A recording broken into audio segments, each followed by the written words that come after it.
mean, I get a lot of kids that, you know, they need that adult in their life. And I'm a man, so I know how to be a man in their life. But it's like, they need more, because I'm just an uncle. I'm Uncle Steven.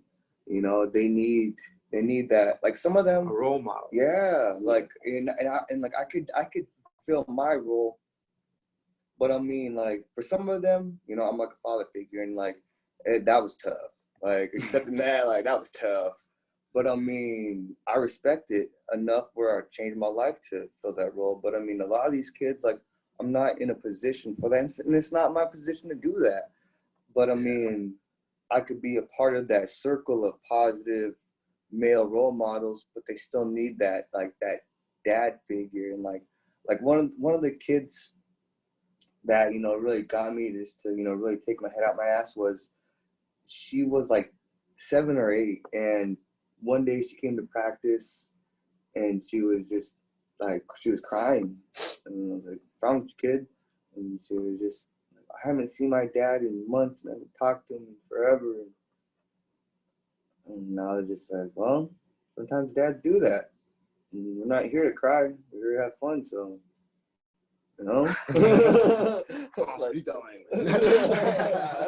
you know? Focus on positive. Really? Like, but it helped her. Like, and like, because, I mean, she knows I care. It wasn't the right thing. I don't see the right thing a lot of times. I mean, you sometimes don't want to say the right thing at all. I know. Dude. I know. It's a fine line. It's a very fine line.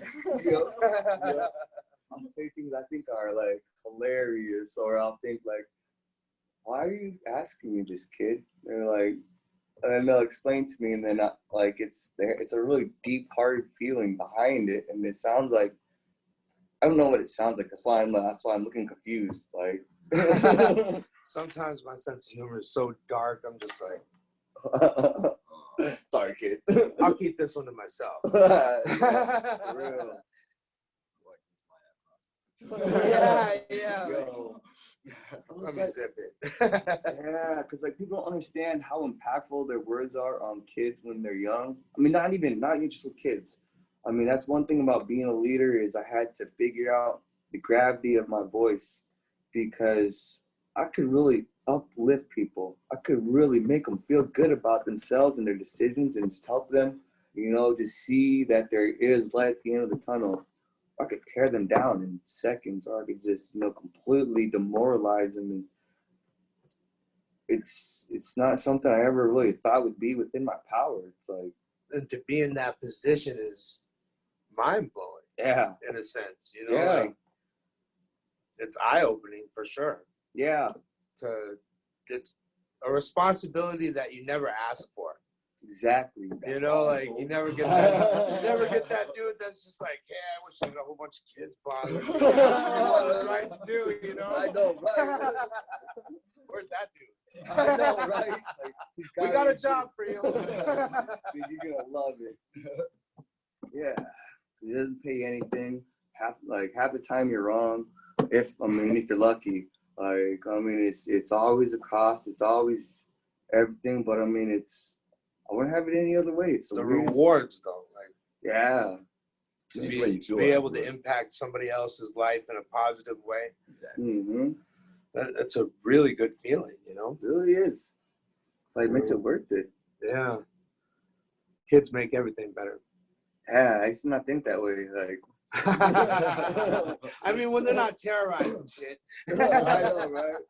Like, mentor, tormentor. For real, though.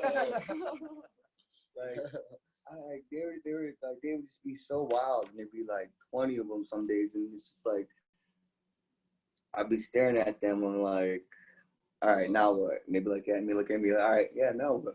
It's like, all right, so we gotta figure this out. And so it would just be nonstop, just like figuring out how to keep kids busy. And like, that's what I'm always on about child labor. Like,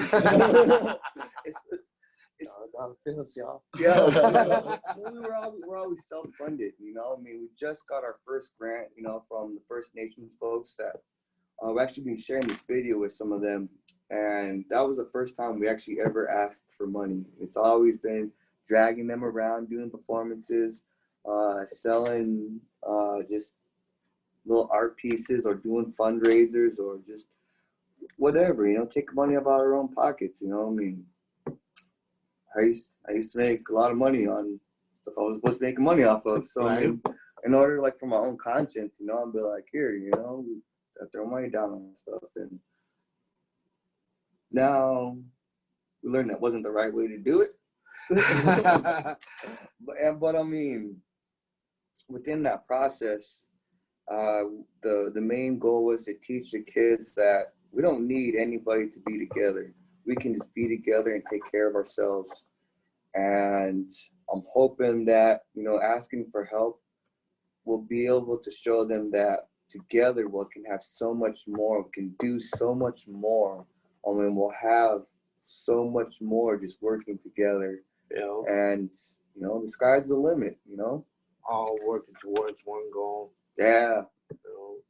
And the thing about working with kids is everybody kind of understands that goal. I mean, I don't even understand it, but I understand it.